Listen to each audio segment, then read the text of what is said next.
to John for all his hard work with organising this. And also to Paddy for coming along and singing. And also to Paul, who's not just playing here tonight, he was playing in Dalkeith on the East Coast last night. Paul's a fantastic singer-songwriter from Belfast who we've been admired for a long time, and we really appreciate his effort coming over and helping us out this weekend. I'd also, just like there's only familiar faces here, we've been having these nights in Ayrshire for a long time now. I'd like to just thank everyone who supported us over that period, and I see a lot of them here again tonight. It's very much appreciated. The work that we've been doing here and through Scotland is very much tapping into a radical working class history that exists in Scotland. Of course, it's about the struggle in Ireland, it's about solidarity, it's about a community in that sense, but we're also tapping into something else. Just 2 weeks ago, I had the privilege of being in Harama for the 80th anniversary of the Battle of Harama, and particularly commemorating the role of international brigades.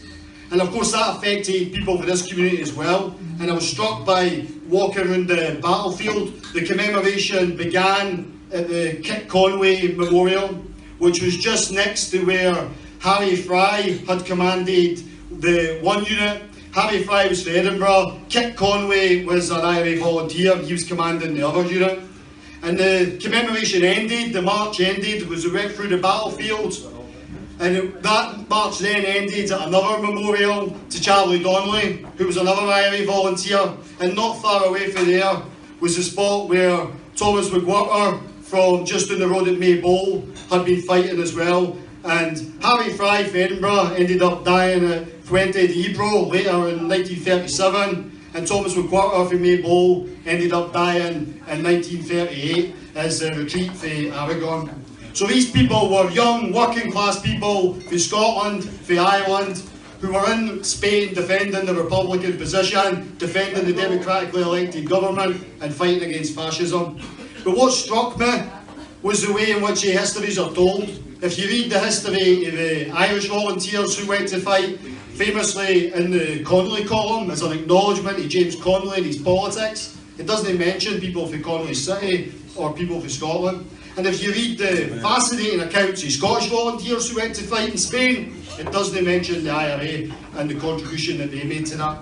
And I think you can place the James Connolly Society somewhere between those two narratives, somewhere between those two positions. We are trying to look at working class history through the prism of James Connolly's politics and vice versa. So what that means in real terms is that we are focusing on James Connolly's birth. We're focusing on his life rather than his death, and particularly on the 150th anniversary of his birth, which occurs next June 2018.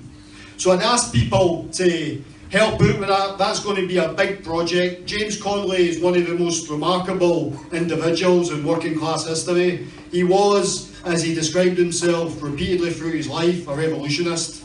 So when a lot of the other people that we commemorated last year at the centenary 1916 could be described fairly as their overall political objective was Irish independence, but with Connolly, he wanted Irish independence, but he wanted so much more. So in the words of Sorley MacLean, the famous Scottish poet, a great admirer of James Connolly as well, he says that Connolly will always be sitting on the chair in Dublin, but he'll also always be sweeping the streets of Edinburgh. And what MacLean's getting at there is, yes, Connolly quite rightly is up there with Padraig Pearse's Zeus in the pantheon of Irish nationalist martyrs, but he's also one of us. He's also someone born in Scotland, born in the county in Edinburgh, who lived in Edinburgh longer than he lived anywhere else. And what MacLean's also getting at is his proletarian character, which marks him apart from so many other revolutionaries of that period. So as we commemorate his life, as he described himself, a full life, we need to be thinking of new ways to engage him with a new audience and bringing Connolly from the periphery to the centre of political discourse in Scotland. So it's a big task, but as somebody once said, the march of 1,000 miles starts with the first step. And the first step tonight for us is to recommit ourselves to Connolly, his politics and to activism. Connolly deserves no less than that. This is Connolly's time, and we need to seize it. Thanks very much.